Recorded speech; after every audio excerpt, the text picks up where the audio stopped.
Hi everyone, Vacha here from Recording Studio 9 and thanks for joining me again today.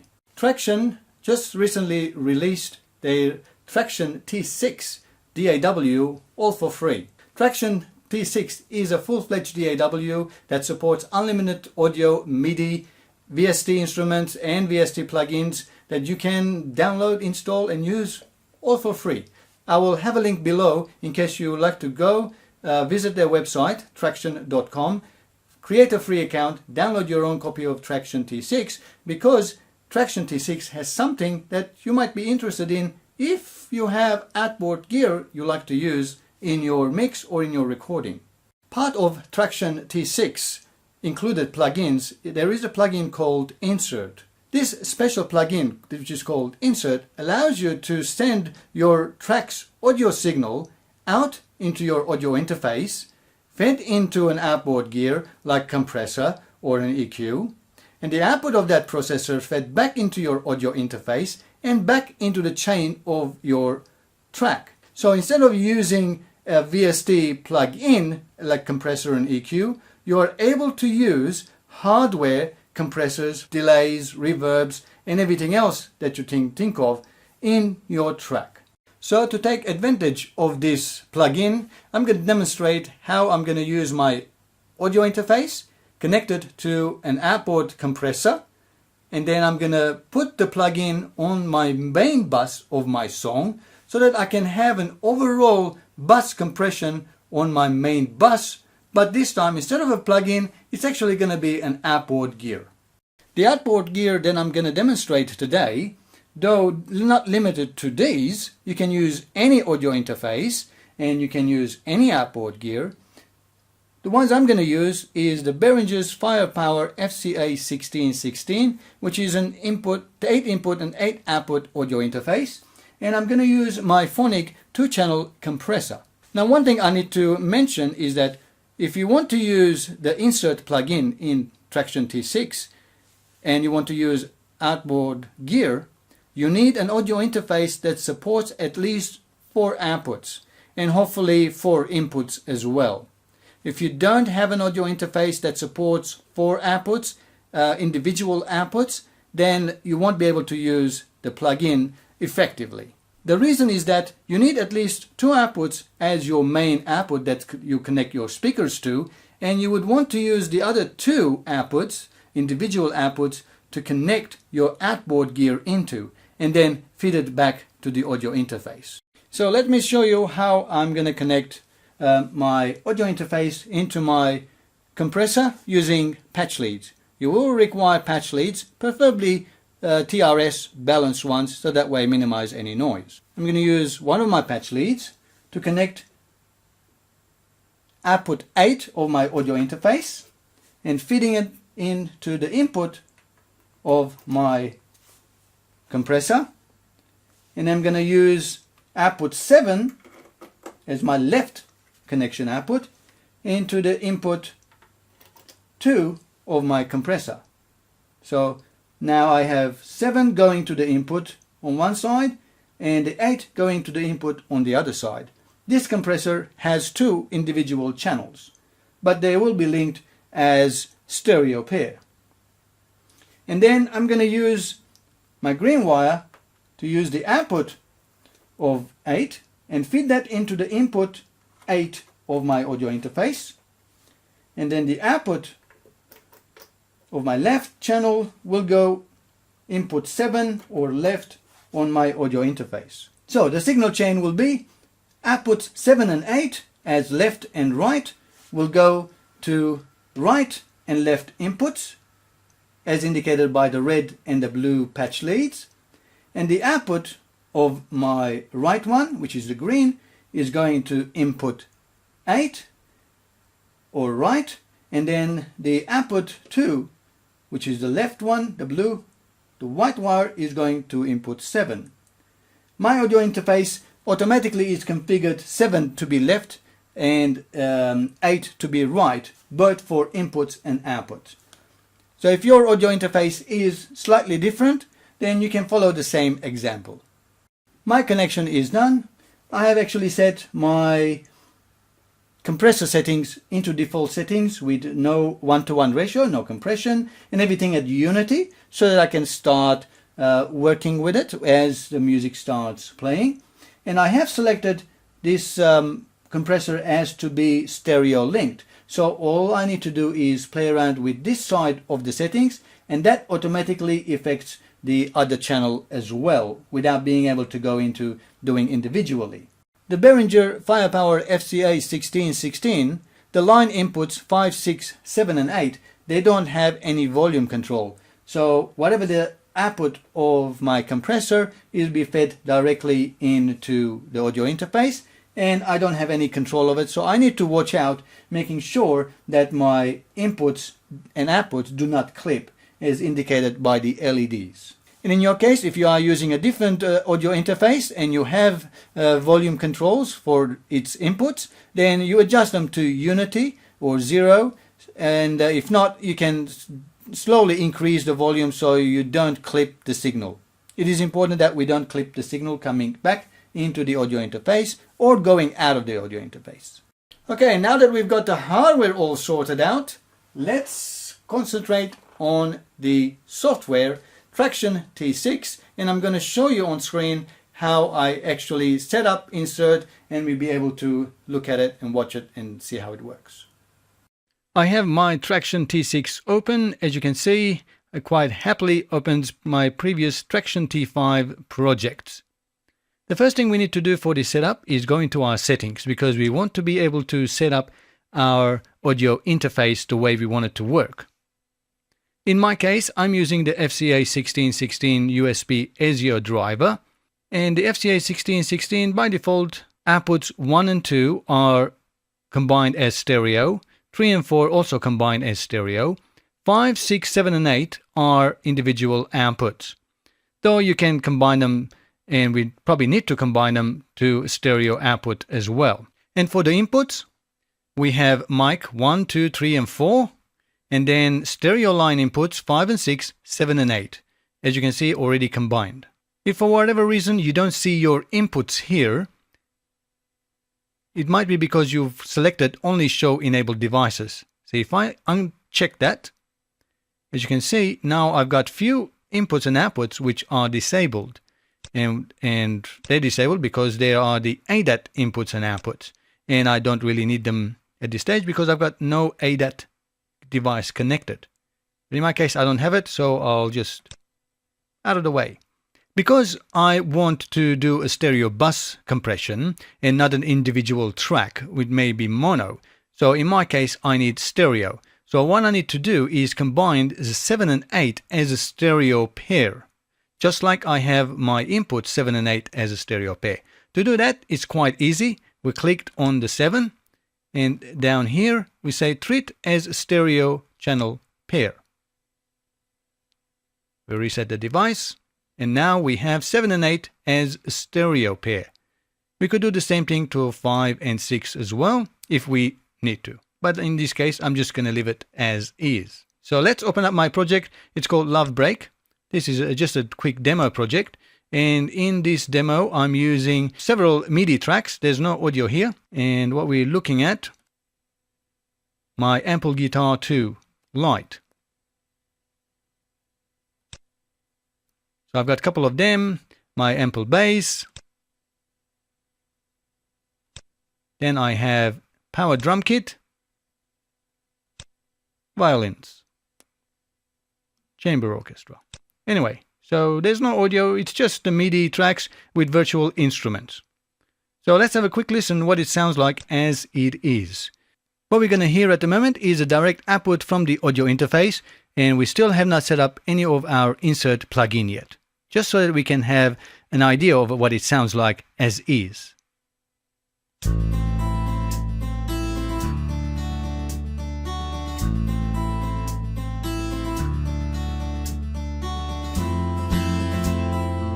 If we look at the meters are picking around -2, -3 dB or thereabouts.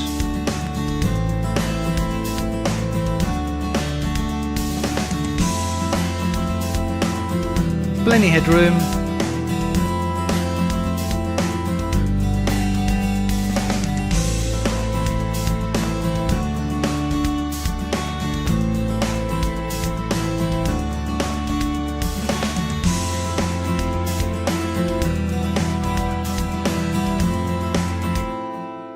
Okay, so how do we add the insert plugin? I'm just going to add it to the master bus. But before that, I should explain that all of my channels are actually sent into this master bus. This master bus here is just another track. I just called it master bus, but there's no audio recorded on it. And what I have done, let's say my guitar, if I click, the output is actually going to track number 9, master bus. Normally, all of the outputs from each track will actually go to the default audio output. But in my case, I've just tracked them to the master bus. And what this allows me to do is to be able to add plugins to the master bus before the actual master bus, which is right in this area here. In my actual master bus, I do have TDR Nova and span added. But in my auxiliary master bus, let's call it auxiliary master bus, all of my tracks are direct to that, so that I can have insert in there and have better control. You can certainly insert the hardware insert plugin on your master bus, but I prefer to be able to have it here. Then I can have control of its input and output before going to the master bus. I'll show you what I mean. We click and drag. Just going to put it after the fader. Select Tracktion plugin, insert. So now all of the audio signal from the output of each track is going to my auxiliary master bus, and I have fader control on it, and then into my insert plugin. Now, if I play, you won't be able to hear anything.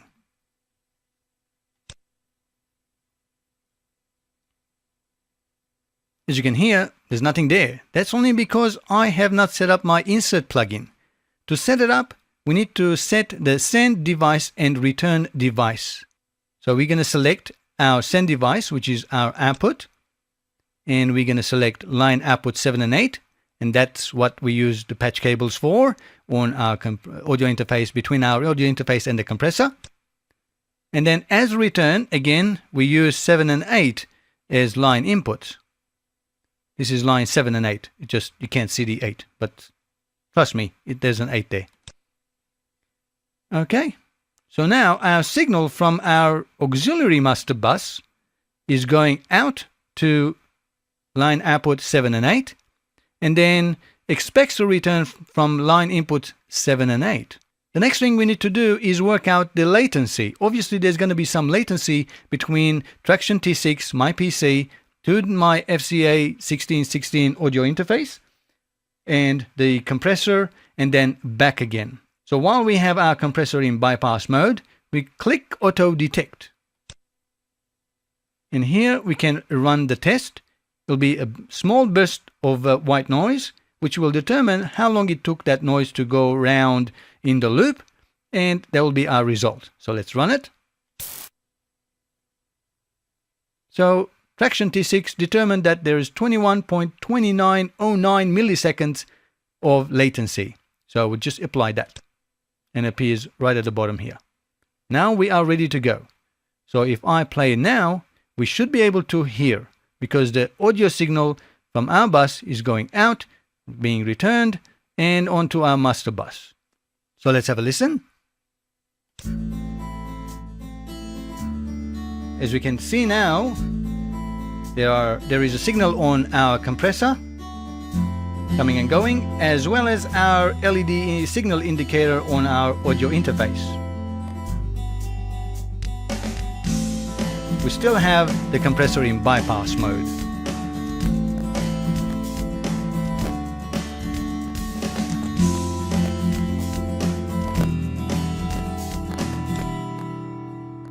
Okay, we are getting a couple clippings, so I'm just gonna bring down. This is the reason why I wanted to actually have an auxiliary master bus, so that I can control how much of the signal is going into our compressor via the audio interface output. So I'm just going to bring it down -2 dB.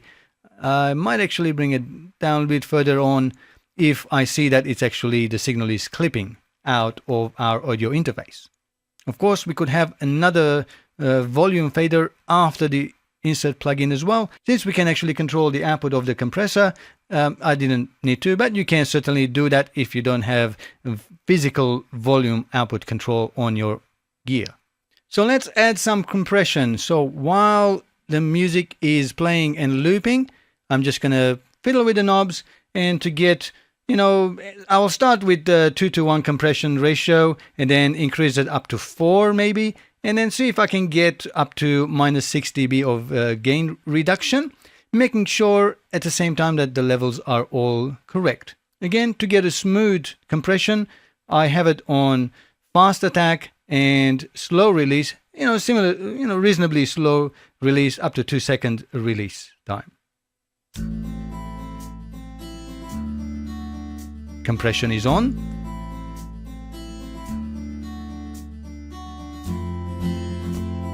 Ratio 2:1.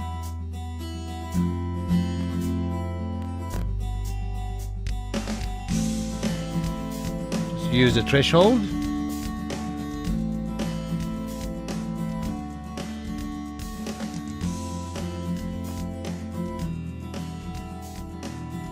And now I'm getting quite steady -6 dB of gain reduction.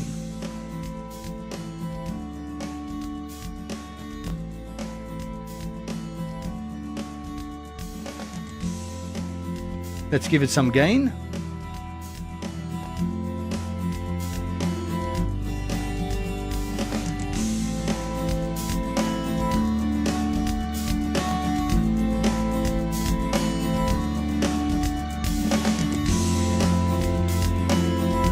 Keeping our eyes on the meter.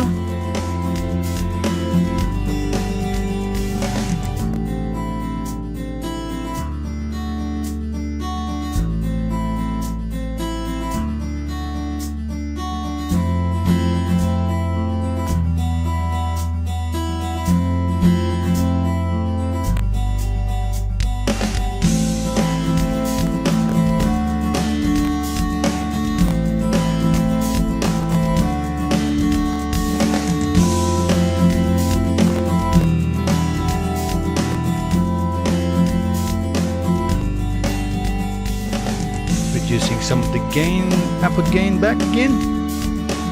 Now, as you can see now, we're about -2 dB or thereabouts of average level. But if I bypass,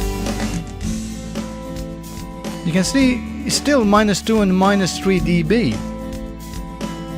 But when we add compression, all of a sudden we get perceived loudness.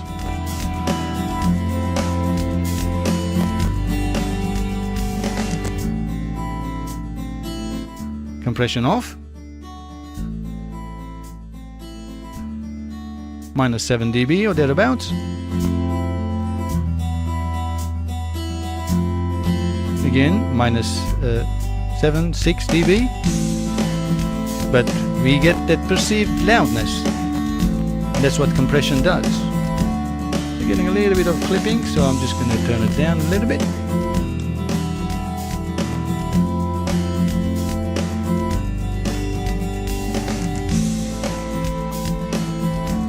Going to increase the ratio to 4.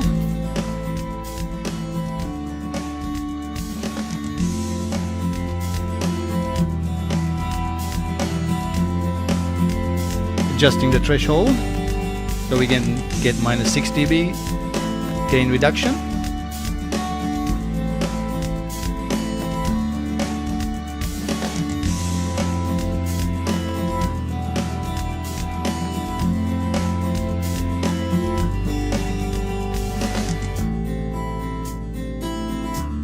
Should be able to get a bit more loudness in.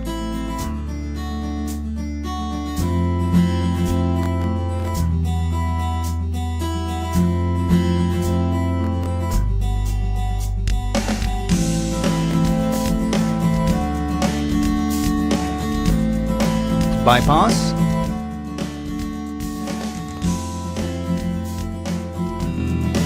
Compression in. I think that sounds really nice. Bypass. we're still getting minus 2 dB of meter. Still minus 1, minus 2 dB on the meter, but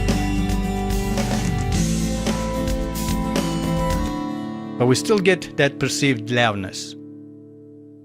Well, I hope this demonstration was useful for you. Now you know how you can use Tracktion T6 with insert plugin and be able to use your outboard gear via your audio interface. If you have any questions in regards to this setup, or if you have different audio interface, you're trying to work it out, feel free to comment below and I'll try to answer them as much as I can. And if this was helpful, make sure you give me the thumbs up and also subscribe to my YouTube channel. You can also visit my website recordingstudio9.com because I have a lot more information there as well as prizes and giveaways. That's right, prizes and giveaways. I hope I see you there. Till next time, as always, thanks for watching and have a great time making music.